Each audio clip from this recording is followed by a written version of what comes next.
बिस्मिल्लाहिर्रहमानिर्रहीम अस्सलामु अलैकुम वरहमतुल्लाहि वबरकातुहू। प्यारे बच्चों, उम्मीद है आप सब खैरियत से होंगे। आज की इस वीडियो में हम एक्सरसाइज 3.1 क्वेश्चन नंबर 13 सॉल्व करने जा रहे हैं। इससे पहले जो हमने वीडियो बनाई थी उसमें हमने क्वेश्चन नंबर 12 सॉल्व किया था। क्वेश्चन नंबर 12 में भी यही काम था जो हम क्वेश्चन नंबर 13 में करेंगे, लेकिन वहां पे हमने दो मेथड डिस्कस किए थे, एक इनवर्स था और एक इक्वेशन वाला। तो क्वेश्चन नंबर 13 का जो पार्ट 1 है इसमें हम इक्वेशन वाला मेथड यूज करेंगे। तो उसके लिए मैंने बेसिक जो चीजें समझाई थी उनको हम डिस्कस करते हैं। पहले मैंने ये समझाया था कि अगर हम जो मैट्रिक्स लेट कर रहे हैं, यानी कि जो मैट्रिक्स अननोन है उसको हमने लेट करना है कि इसका ऑर्डर क्या हो, इस मैट्रिक्स का ऑर्डर क्या हो। तो हमने ये देखना है कि जब मैट्रिक्स मल्टीप्लाई हो रहा है इससे, उसका ऑर्डर क्या है। तो ये जो हमारे पास मैट्रिक्स है इसमें कितनी रोज हैं, 1 2 3 3 रोज हैं और 2 कॉलम है। मैट्रिक्स ए का ऑर्डर हम ले लेते हैं m क्रॉस n, और जो रिजल्ट है उसका ऑर्डर हम ले लेते हैं, जो लिखा हुआ है उसका तो ऑर्डर चेंज नहीं कर सकते, उसका भी क्या है 3 क्रॉस 2। ये रिजल्ट है हमारा, ठीक है। अब देखें हमने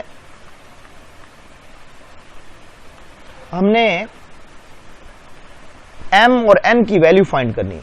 तो मैंने जो लास्ट बताया था वो दोबारा बता देता हूं कि मल्टीप्लिकेशन के लिए पहले मैट्रिक्स के कॉलम की तादाद और दूसरे मैट्रिक्स जो दूसरा मल्टीप्लाई हो रहा होगा उसकी रोज की तादाद अगर ये बराबर हो जाएं तो मल्टीप्लाई होगा। तो देखें इस वक्त ये वैल्यू 2 है, तो इसका मतलब ऑटोमेटिकली ये वैल्यू क्या होगी, 2 होगी, ठीक है। तो m की वैल्यू हमारे पास यानी कि नंबर ऑफ रोज जो हैं एज मैट्रिक्स की वो कितनी होगी, 2 होंगी, ये बराबर होंगी। और रिजल्ट देखने के लिए ये जो रिजल्ट दिया हुआ है, अब हमने मैट्रिक्स को मल्टीप्लाई करके रिजल्ट ऐसा बनाना है। तो उसके लिए क्या था, पहले मैट्रिक्स की रोज की तादाद जो कि 3 है और दूसरा मैट्रिक्स जो होगा उसके कॉलम की तादाद ये बराबर होनी चाहिए। तो ये तो है हमारे पास 3, बराबर नहीं होनी चाहिए, सॉरी, ये जो होंगी वो रिजल्ट होगा, ठीक है। अब रिजल्ट हमारा क्या है, 3 क्रॉस 2, ये हमारे पास 3 है, ये हमारे पास नहीं है, तो रिजल्ट क्या है 3 2। तो ये वैल्यू क्या है 2 है, तो इसका मतलब है ये वैल्यू क्या होगी हमारे पास 2, और यही हमारा रिजल्ट है। यानी कि हमने जो मैट्रिक्स रिजल्ट वाला बनाना है वो बनाना है 3 क्रॉस 2। तो ये था हमारा क्वेश्चन का जो मैट्रिक्स हमें लेट करना है, उसका लेट करने का तरीका। ये क्वेश्चन का हिस्सा नहीं है, इसको आप लोग खुद जो है वो दिमाग में सोच के सॉल्व करेंगे। क्वेश्चन शुरू करते हैं। लेट, अब हमने ए लेट करना है, उसका ऑर्डर हमने क्या ढूंढा है, ऑर्डर देख लें जरा एक दफा फिर। ये देखें 2 और ये भी 2, यानी कि हमने जो मैट्रिक्स ए लेट किया, जो हमने लेट करना है उसका ऑर्डर 2 क्रॉस 2 होगा। तो 2 क्रॉस 2 मैट्रिक्स यही हो सकता है, ए बी सी और डी। ये हमारे पास एक मैट्रिक्स लेट हो गया। अब हमने इसको जो इक्वेशन की फॉर्म उसमें पुट करना है और हमने सॉल्व करना है, जो हमारे पास इक्वेशनें बनेगी। तो देखें नाउ अब क्या होगा, मैट्रिक्स 5 -1 0 0 3 1, ये हमारे पास मैट्रिक्स है। ए मैट्रिक्स तो हमने लेट किया है, A B C D is equal to, वो भी एक मैट्रिक्स है जिसका ऑर्डर 3 क्रॉस 2 है, 3 - 7 0 0 7 2। अब हमारा काम शुरू हो गया हल करने वाला। तो सबसे पहले हम ये करेंगे कि इन दो मैट्रिक्स को सॉल्व करेंगे। ये मल्टीप्लाई हो सकते हैं, इनको मल्टीप्लाई करके हमारे पास 6 इक्वेशन बनेगी। ये 0 0 है तो इसकी वजह से हमारी 2 इक्वेशन जो है वो खत्म हो जाएंगी। 4 इक्वेशन होगी, 4 इक्वेशन जितने वेरिएबल होते हैं उतनी ही इक्वेशन होती हैं। हम उन 4 इक्वेशन को सॉल्व करके अपने ए बी और सी डी की वैल्यू फाइंड करेंगे। तो मल्टीप्लाई करेंगे, मल्टीप्लाई करने का तरीका आपको पहले भी पता है, हमने 2-3 सवालों में पहले भी मल्टीप्लाई किया हुआ है। क्या तरीका होता है? First row first column, first row second column, फिर इसी तरह second row first column, second row second column, third row first column, third row second column. तो ये है हमारा मल्टीप्लिकेशन का तरीका। अब मैं डायरेक्ट मल्टीप्लाई करके रिजल्ट लिखूंगा, इस पर हमने टाइम वेस्ट नहीं करना क्योंकि ये बार बार स्टेप आ रहा है और ये आप लोगों को डायरेक्ट समझ आ जाना चाहिए। तो क्या आएगा? 5 multiply by a, 5a minus c, 1 की वजह से माइनस सी, फिर इसी तरह 5b माइनस डी। ये हमारे पास हो गया first row first column, first row second column. उसके बाद second row first column, second row second column, ये तो 0 0 है, दोनों एलिमेंट्स 0 हैं। फिर third row first column, 3 multiply by a तो 3a और प्लस 3 मल्टीप्लाई बाय सी तो 3 और सिर्फ सी, ठीक है। 3 multiply by B 3b plus D, ये आपका मैट्रिक्स मल्टीप्लाई हो चुका है और ये इज इक्वल टू किसी और मैट्रिक्स के है जिसका ऑर्डर भी बिल्कुल ऐसा ही होगा। देखिए हमने जो मैट्रिक्स सेलेक्ट किया था, अगर वो हम और मैट्रिक्स यानी उसका ऑर्डर कुछ और होता तो ये इस तरह की इक्वेशन ना बनती जिस तरह की अब हमारे पास बन रही है। 3 - 7 0 0 7 2। ले जी, ये हमारे पास आधे से ज्यादा क्वेश्चन तकरीबन सॉल्व हो चुका है। अब इक्वेशन सॉल्व करनी है, वो आप पे डिपेंड करता है कि आप कितनी जल्दी सॉल्व कर सकते हैं। इक्वेशन कैसे सॉल्व करनी है, ये सवाल हम पहले भी कर चुके हैं जिसमें हम दो मैट्रिक्स को कंपेयर, इक्वल मैट्रिक्स को कंपेयर करके वहां से इक्वेशन हम लेते थे और उनको सॉल्व करते थे। जब हम इसको कंपेयर कर रहे हैं तो देखें जरा, हमारे पास फर्स्ट एलिमेंट फर्स्ट के बराबर होगा, यानी कि ये एलिमेंट इसके बराबर, सेकेंड एलिमेंट इसके बराबर, ये दोनों आपस में इसके बराबर। तो लिखेंगे ऑन कंपेयरिंग या by definition of equal matrix, जो भी आप लिखे जाए,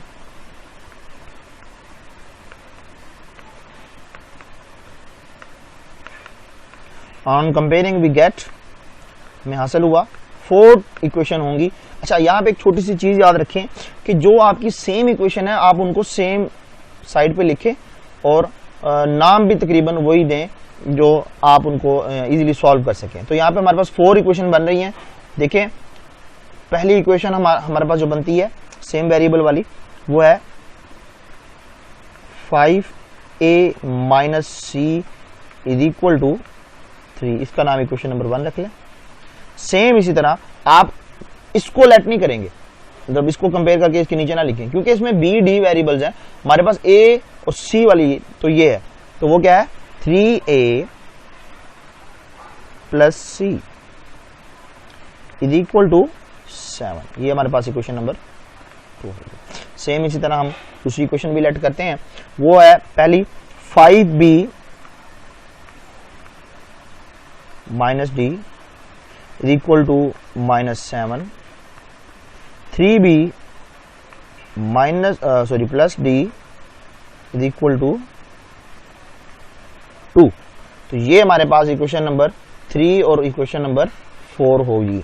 ये हमारे पास इक्वेशन नंबर 3 है और ये हमारे पास इक्वेशन नंबर 4 है।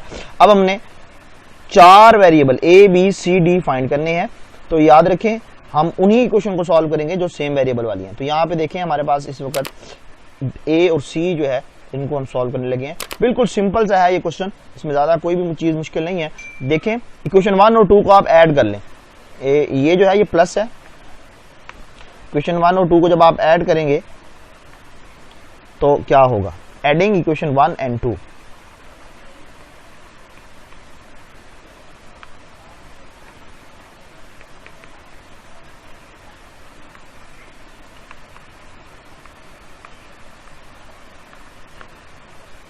तो क्या होगा जी, डायरेक्ट ऐड करेंगे तो ऐड करने से हमारे पास एक वैल्यू कैंसिल हो रही है,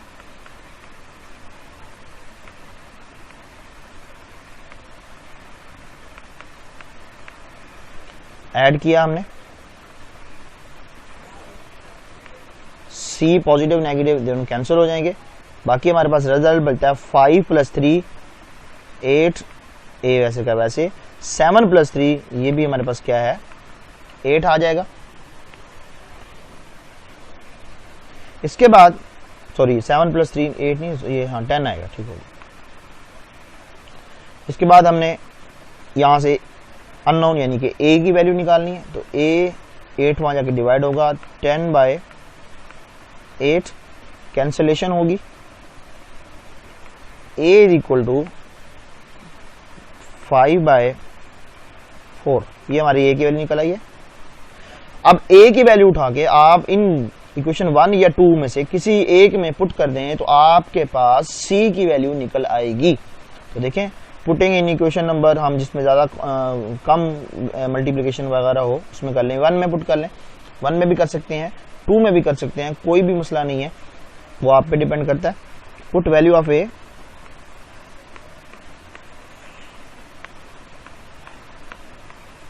इन इक्वेशन 2 में चलें पुट कर लेते हैं, 1 में भी हो सकती है, 2 में भी हो सकती है, सेम ही है, ज़्यादा इसमें कोफिशिएंट किसी के बड़े छोटे नहीं है। तो क्या होगा, 3 a की वैल्यू क्या है, 5/4 + 7, सॉरी c = 7, ये हमारे पास इक्वेशन है। अब इसको सॉल्व करना है, तो पहले क्या होगा, 3 × 5 15/4 + c = 7। हमने वैल्यू निकालनी है c की, तो 15/4 हम दूसरी साइड पे ट्रांसफर करते हैं, तो ये होगा 15/4 वहां जाके क्या हो जाएगा जी, माइनस हो जाएगा, c = 7 - 15/4। इसके बाद एलसीएम लेंगे, एलसीएम कैसे लेते हैं, 7 को 4 से क्या करेंगे, हम मल्टीप्लाई करेंगे, 7 × 4 ऊपर लिखा जाएगा, 28 - 15 / 4, 28 - 15 जो होगा वो होगा तकरीबन 13, नीचे क्या है 4 है, तो ये हमारे पास c की वैल्यू निकल आई। ये था हमारे पास a और c की वैल्यू की कैलकुलेशन का तरीका। अब हम चलते हैं दूसरी जो इक्वेशन थी, इक्वेशन नंबर 3 और 4, उनकी तरफ चलते हैं। बिल्कुल यही काम वहां पे भी आपने करना है, सेम स्टार्ट है उनका भी। आप पहले ऐड करेंगे, ऐड करने के बाद आपके पास b की वैल्यू बचेगी, तो एडिंग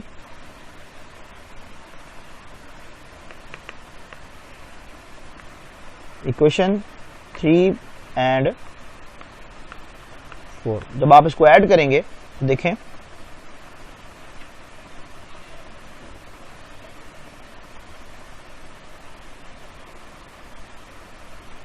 5b -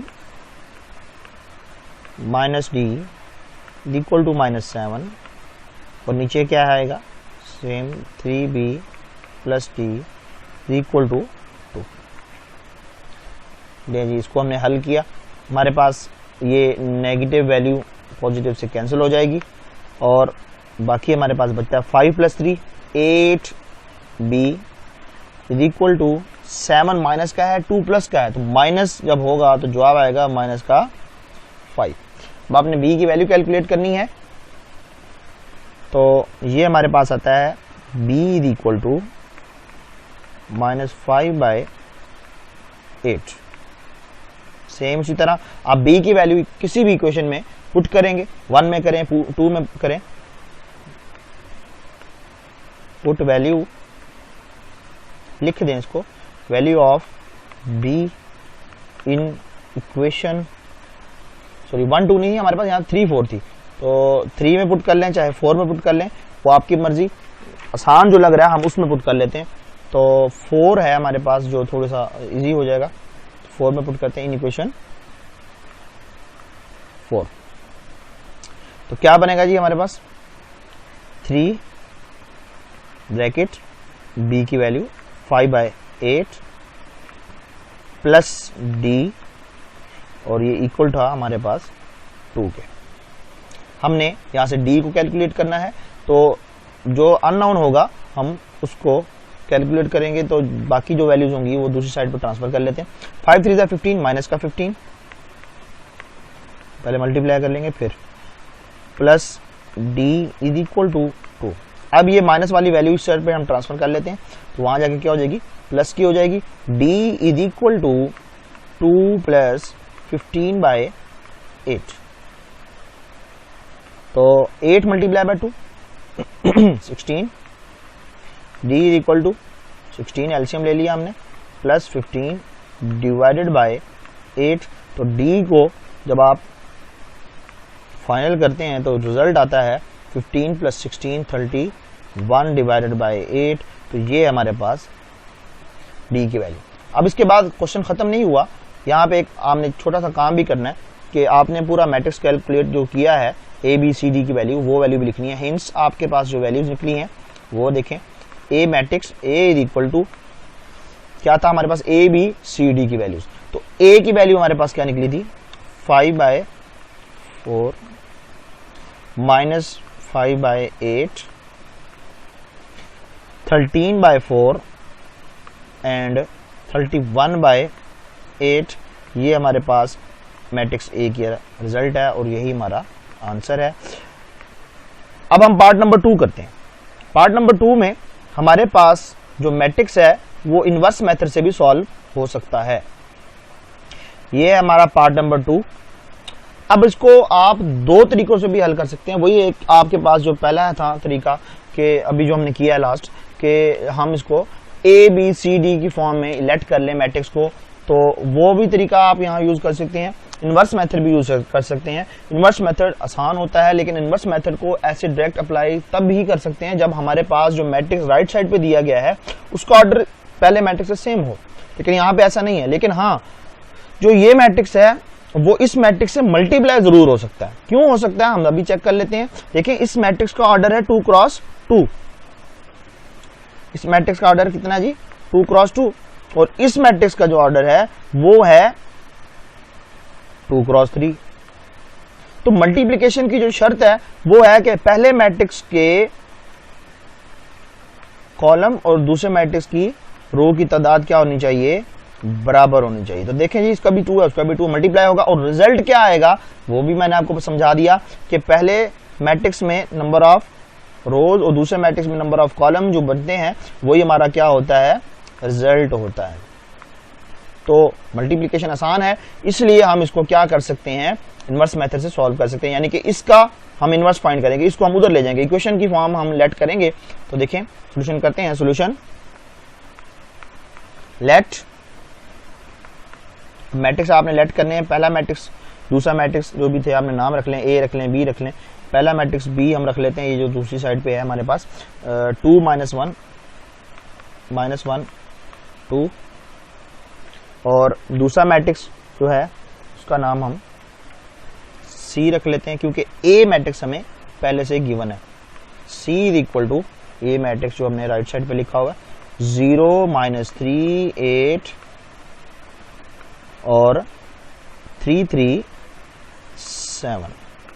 ये जी हमारे पास दूसरा मैट्रिक्स है। अब जब हम इक्वेशन की फॉर्म में लिखेंगे तो क्या बनेगा, गिवन इक्वेशन। ये इक्वेशन बनेगी हमारे पास। गिवन इक्वेशन क्या बनती है, पहला मैट्रिक्स जो है उसका नाम हमने क्या रखा है जी, बी रखा है। तो बी, ए हमने फाइंड करना था, इज इक्वल टू किसके है, सी के। ऑर्डर मैंने आपको समझा दिया है, अगर वो सेम नहीं होगा तो मल्टीप्लाई नहीं हो सकता, इसलिए पहले ही मैंने वो चीज समझा दी। अब हम क्या कर रहे हैं, बी को हम उस साइड पे लेके जा रहे हैं। अब ये देखें, बी आपके लेफ्ट साइड पे है, तो वहां पे भी बी जब इनवर्स बनेगा तो ये आपकी लेफ्ट साइड पे होगा, यानी कि A is equal to B inverse C. अब आपने क्या फाइंड करना है, बी इनवर्स फाइंड करना है। तो बी इनवर्स फाइंड करने का तरीका वही पुराने वाला इनवर्स फाइंड करने का तरीका जो था हमारे पास। बी इनवर्स किसके बराबर होगा जी, B inverse is equal to adjoint of B और बी का डिटर्मिनेंट। ये हमने फाइंड करना है। अब सॉल्व करते हैं। बी हमारे पास क्या है, दोबारा से एक बार चलें लिख लेते हैं। B is equal to 2 -1 1 minus का और फिर 2। ये हमारे पास बी है मैट्रिक्स, ये हमने ऊपर लेट किया, ये मैट्रिक्स है हमारे पास। तो अब हम क्या करेंगे, एडजॉइंट ऑफ बी। क्या तरीका था जी, इन दोनों की जगह तब्दील, सॉरी हाँ ठीक है, इन दोनों के साइन तब्दील और इन दोनों की जगह तब्दील। ये तो 2 2 है, कुछ भी चेंज नहीं होगा। हाँ, इन दोनों के जब साइन तब्दील होंगे तो ये हमारे पास क्या बनेगा, 2 1 और 1 2। ये जी आपके पास जॉइंट निकल आया। साथ ही आप बी का डिटरमिनेंट भी फाइंड कर लें। क्या, कैसे फाइंड करेंगे, बी का डिटरमिनेंट। इसको इससे मल्टीप्लाई करेंगे, 2 मल्टीप्लाई बाय 2 4, दरम्यान में माइनस, 1 मल्टीप्लाई बाय 1 1 है और दरम्यान में फिर माइनस माइनस प्लस हो जाएगा तो 1। तो ये आपके पास रिजल्ट जो बना इज इक्वल टू 3 बना। ये आपके पास बी का डिटरमिनेंट। अब आप इनको फार्मूले में पुट करें, बी इनवर्स फाइंड हो जाएगा आपके पास। क्या जी? B inverse is equal to 1/3 matrix 2 1 1 2। ये जी आपका बी इनवर्स फाइंड हो गया। पुटिंग इन इक्वेशन, जो आपने इक्वेशन है उसका नाम मैं बाद में इसलिए रखवाता होता हूँ, पहले आप लोग भूल ना जाएं क्या नाम रखना है, किसका रखना है। तो ये आपकी इक्वेशन नंबर 1, इसमें हमने बी इनवर्स की वैल्यू को सी से मल्टीप्लाई करना है। Putting in equation, putting value of B inverse in equation 1 में आप पुट करेंगे तो देखें जी हमारे पास जो इक्वेशन है वो क्या बनती है। बी इनवर्स की वैल्यू पुट करने के बाद A is equal to, B inverse की वैल्यू पुट कर रहे हैं 1/3 और फिर एक हमारे पास मैट्रिक्स था, क्या है जी 2 1 और 1 2। उसके बाद सी मैट्रिक्स जो लिखा था हमने वही 0 -3 8, फिर 3 3 7 और 7 क्या है? माइनस का है। हाँ जी, अब आपके पास सवाल जो है वो हल हो चुका है, सिर्फ मल्टीप्लाई करके आपने सिंप्लीफाई करना है। तो देखिए 1/3 को हम बाहर रहने देते हैं। अब मल्टीप्लिकेशन के स्टेप मैं ज्यादा नहीं बढ़ाऊंगा, डायरेक्ट मल्टीप्लाई करके रिजल्ट लिखने की कोशिश करते हैं। फर्स्ट रो फर्स्ट कॉलम, बार बार ये चीज आ रही है, तो जब आप मल्टीप्लाई करेंगे 2 मल्टीप्लाई बाय 0 0, 3 मल्टीप्लाई बाय 1 3, तो 0 + 3 यानी कि जस्ट आप क्या लिख सकते हैं? डायरेक्ट 3 लिख सकते हैं। अच्छा चलें एक स्टेप आप ऐसे भी बढ़ा सकते हैं कि दोनों वैल्यूज को ऐड कर करके लिखते जाए, 0 + 3, फिर first row second column 3 multiply by 2 minus का है तो -6, 3 1 जा 3, फिर first row third column 8 multiply by 2 यानी कि 16 और 7 मल्टीप्लाई बाय 1 तो माइनस का 7। ये साइन वगैरह जो है ये आप लोगों को पता है कि कैसे हम अप्लाई करते हैं। इसके बाद फर्स्ट रो फर्स्ट कॉलम हो चुका है, सॉरी फर्स्ट कॉलम हमने मल्टीप्लाई कर लिया। अब सेकंड की बारी, सेकंड रो फर्स्ट कॉलम तो 0 मल्टीप्लाई बाय 1 तो 0, 3 मल्टीप्लाई बाय 2 तो 6, फिर 3 मल्टीप्लाई बाय 1 -3, 3 2 दा 6 प्लस का होगा। फिर इसी तरह 8 मल्टीप्लाई बाय 1 8, 7 2 दा 14 माइनस का 14। ले जी अब इसको सिंप्लीफाई करना है हमने, 1/3